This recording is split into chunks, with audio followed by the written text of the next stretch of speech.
সেক্ষেত্রে এই সমস্ত ছাত্রছাত্রীদের জন্য কি মানে তাদেরকে কিভাবে আরো ডেভেলপ করা যায় এই ধরনের কি পরিকল্পনা রয়েছে? দেখুন, social media or AI or internet is something which is part of our world, and very will also be very much part of our students' world 5 years, 10 years down the line. So, আর যে কোনো জিনিসে একটা ভালো দিক থাকে, একটা খারাপ দিক থাকে। So we educate our students so that these tools can be used productively for their benefit as well as benefit of the society.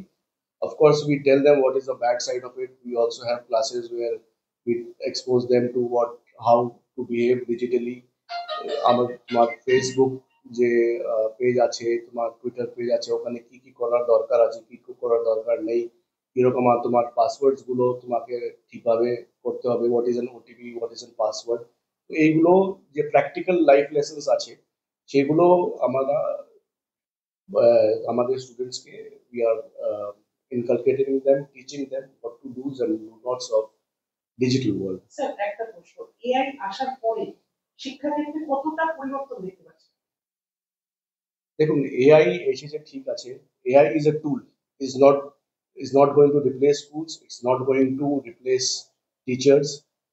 AI will be a tool, and we are training our teachers so that they can use this tool to teach better, but that is only a part of teaching.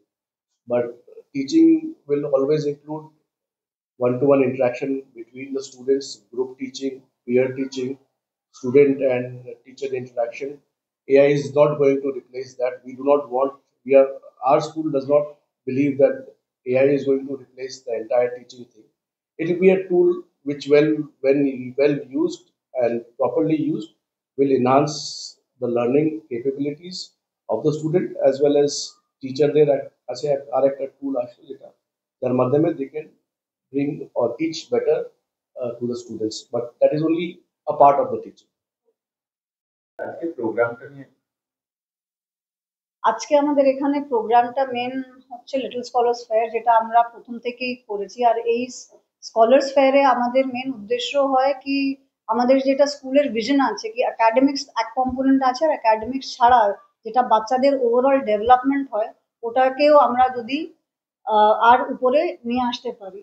তো এই scholars ফেয়ারে পুরো বছরে বাচ্চারা যে শিখে, মানে আপনি দেখবেন এখানে বাচ্চাদের আর্ট অ্যান্ড ক্রাফটও রাখা হয়েছে, ওরা কনসেপচুয়াল নলেজ যেটা আছে, যেরকম করে কি আজকের এখানে থিম আছে আর্লি হিউম্যানস।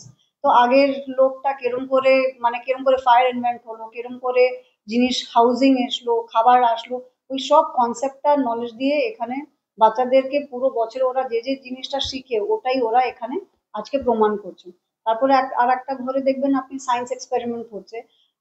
আমি যেটা বুঝি কি, বাচ্চাদের যেটা আমরা বলি কি বাচ্চারা নিজের কিউরিওসিটি হয়, মানে যেটা আমরা বলি কি সায়েন্স সায়েন্স সায়েন্স সায়েন্স বললে মানে এই বাচ্চা বুঝে না সায়েন্স কি হয়, আর এই বাচ্চারা এখানে যেটা শিখে কি কেন জিনিসটা করতে হয়, কেন এটা করলে কি হবে।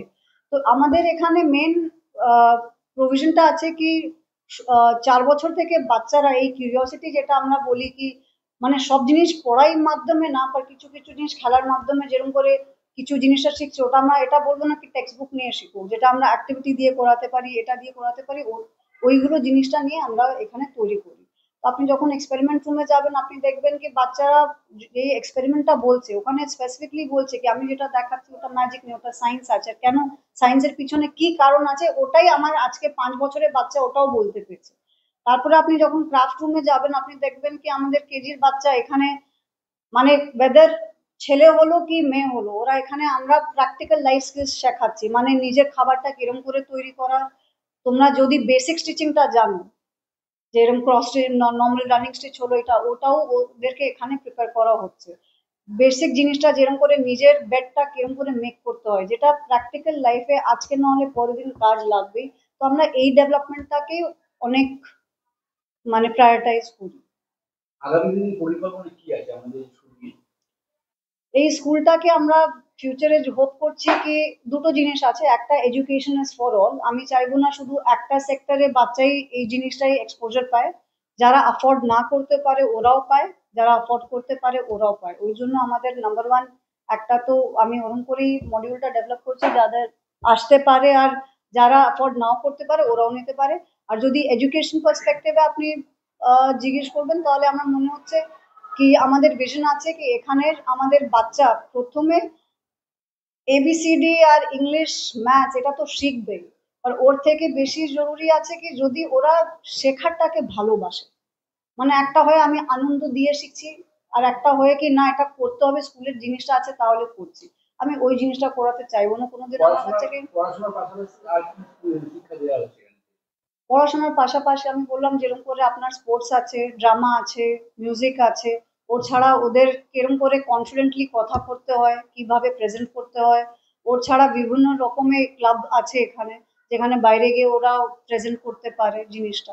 তো ওভারঅল ডেভেলপমেন্ট, আর ওর থেকে বেশি আমার যে উপরে বেশি জোর আছে কি একটা অ্যাজ এ হিউম্যান, মানে পড়াশোনা তো আছেই, পড়াশোনার সঙ্গে তুমি আর ভালো কিরম করে একটা অ্যাজ এ হিউম্যান এখান থেকে বেরোতে পারো সেটার উপরেও চাপ দিই আমরা। আজকে কতজন বাচ্চা বা কতজন শিক্ষার্থী এই স্কলারশিপে অংশগ্রহণ করেছে? আমাদের মোর দেন 350 বাচ্চা এখানে পার্টিসিপেট করছে। ক্লাস 10-12 এর এক্সাম চলছে, তো 9-10-11-12 একটু বাদ গেছে, বাট তারপরে ক্লাস কত স্ট্রেংথ স্টুডেন্ট কত আছে? আমাদের স্টুডেন্ট স্ট্রেংথ আছে 650। আচ্ছা ম্যাডাম, আপনি বললেন যে যারা এফোর্ড করতে পারবে না তাদের জন্য আপনারা নিয়ে করছেন, তো সেক্ষেত্রে কি কোনো বিশেষ ছাড় তাদের ক্ষেত্রে থাকছে? আমাদের ফিসটা নমিনাল রাখা আছে, খুব বেশি আমরা ফিসটা রাখিনি। আর যারা একদমই আমরা ভাবি কি নিডি আছে, আমরা তাহলে স্কলারশিপও দেয়, যেরকম করে বাচ্চা পারফর্ম করছে ওর উপরে। আপনার নাম? আমার নাম মিসেস রেশু বেনায়কে। আর আমার নাম মিসেস রেশু বেনায়কে, আমি এখানে ডিরেক্টর। লাস্ট একটা কোশ্চেন বলছি, লোকালিটি থেকে কেমন আপনি রেসপন্স পাচ্ছেন এখন বর্তমানে? আমার মনে হচ্ছে কি লোকালিটি থেকে রেসপন্সটা ঠিকই আছে, ভালোই আছে, বাট একটু যদি প্যারেন্টসরা যখন এই ইভেন্টটা যখন দেখে তাহলে ওরা বুঝে কি এখানে কি হচ্ছে, নাহলে তো প্যারেন্ট বুঝতে পারে না না প্রত্যেকদিন আমার বাচ্চা যাচ্ছে কি করছে কি হচ্ছে না। আর এখনই যখন যেরকম আমরা কনসার্ট করি, স্কলার্স ফেয়ার করি, আর স্পোর্টস করি, নাহলে এরকম করে আমরা প্যারেন্টস ইন্টারাকশনটা রাখে, তারপরে প্যারেন্ট জানে কি হ্যাঁ আমার বাচ্চা এখানে গিয়ে এই জিনিসটা করে এসছে। যেরকম করে আজকে আপনি যখন কোনো প্যারেন্টকে যদি জিজ্ঞেস করবেন, আমি দেখছি কত স্যাটিসফাইড হয়ে ওরা বেরোচ্ছে কি হ্যাঁ আমার বাচ্চা যে 1 বছর আগে কিছুই বলতে পারছিল না আজকে বলতে পারছে। আগেন আমি যখন বলছি বলার মনে এটা না কি ইংলিশেই বলতে হবে, of course being an English medium school আমার চাপ থাকবেই কি আমি ইংলিশেই বলাবো, বাট ওর থেকে বেশি ইম্পর্টেন্ট কি ও কনসেপ্ট বুঝছে, ও বাংলাতে বুঝুক, যে মাদার টাং আছে ওর বুঝুক, ও বুঝে ডেলিভার করতে পারছে।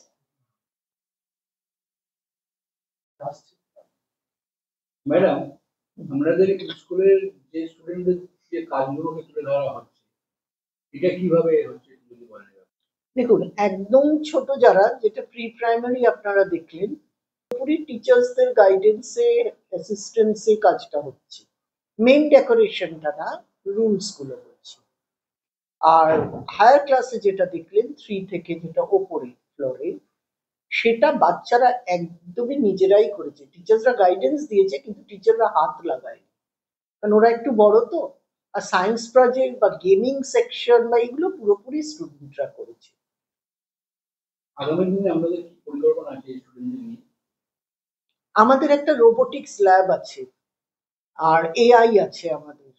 তো আমার ইচ্ছে যে স্টুডেন্টরা যাতে ডিজিটাল এজের সাথে কম্প্যাটিবিলিটি রেখে বড় হতে পারে, যাতে ওরা যখন বড় হবে তখন যেন ওরা যে শিখছে যা যা সেটা যেন অবসলিট না হয়ে যায়, সেটা যেন ওদের কাজে লাগে। বিকজ যত পুরনো হয়ে যাবে ওদের জব মার্কেট অন্যরকম হয়ে যাবে। সেই জন্য যতটা সম্ভব আমি চেষ্টা করি যে অল কাইন্ডস অফ ডিজিটাল প্ল্যাটফর্মে কাজ করানো, নলেজটা সেই বেসিসে দেওয়া, হ্যান্ডস অন কাজ। তো গুরুত্ব দেওয়া হচ্ছে। হ্যাঁ, অ্যান্ড স্কিল এডুকেশনকে আমি খুব গুরুত্ব দিই, বিকজ গভর্নমেন্ট অফ ইন্ডিয়ার সাথে আমি আছি স্কিল এডুকেশনে, সিবিএসসির সাথেও। So I have been attending skill education programs by Government of India as a part of it. তো সেই জন্য ওদেরকে স্কিল এডুকেশনটাতে আমরা খুব জোর দিই। এআই নিয়ে কোনো কোর্স কি? হ্যাঁ, এআই আমার 1 থেকে 12 অবধি, আর তাছাড়া AI is a skill subject in my school. আচ্ছা, এআই এন্ড রোবোটিক। হ্যাঁ, আমার স্টেম ল্যাব আছে। হ্যাঁ হ্যাঁ। এখন ম্যাম এই সময় দাঁড়িয়ে এআই এর গুরুত্ব কতটা, মানে ছাত্রছাত্রীদের ক্ষেত্রে, মানে শিক্ষার ক্ষেত্রে এআই এর গুরুত্ব কতটা বলে আপনার মনে হয়? ছাত্রছাত্রীদের ক্ষেত্রে এআই এর গুরুত্ব 3/4 অফ দ্য টোটালিটি, আর 1/4 নলেজটাকে নিতেই হবে। Without knowledge you cannot however much you know কাজে লাগাতে পারবে না কেউ। যেরকম যারা পলিটেকনিক পড়ে বা পড়তো আগে, তারা কিন্তু হাতে কলমে প্রচুর কাজ করে বলেই যেত, তাই তো? কিন্তু নলেজটা ছাড়া, তাকে মেকানিক্যাল ইঞ্জিনিয়ারিং পড়তে গেলে, ডিপ্লোমা নিতে গেলে তাকে সবকিছু ফিজিক্স জানতেই হচ্ছে। এআইও ঠিক তাই, নলেজটা আর স্কিলটা দুটো একসাথে হাত ধরে চলে। সেই জন্য কোনোটাই কোনোটাকে বাদ দিয়ে নয়। সো স্কুল এডুকেশনের মধ্যে we have to have everything. আপনার নাম কি? আমার নাম ডক্টর লিপিকা ব্যানার্জি, আমি প্রিন্সিপাল।